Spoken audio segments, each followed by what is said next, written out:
Computer science videos here today to show you guys in this tutorial how to take a screenshot on your Mac and then open up in a web browser.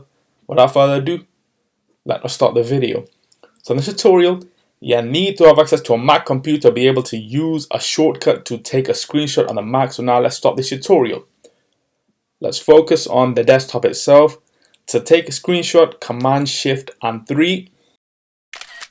That takes the screenshot. Let's just wait for that to load on the desktop. There it is. We can either open this up in preview, or as this tutorial revolves around opening up the image in a web browser, let's right click, open with. We can choose Firefox, Chrome, Safari, or any other web browser that you have installed on the computer. Let's click Google Chrome.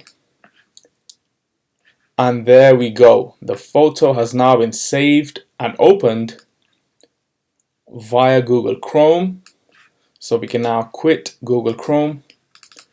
We can highlight the photo itself and move to the bin.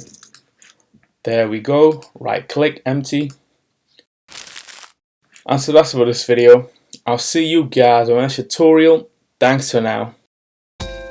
Thank you for making it towards the end of the video. Be sure to subscribe to my channel, Computer Science Videos. Be sure to check out the previous video on screen now, or you can ideally click on the playlist and watch all the journey for Computer Science videos from the start until now.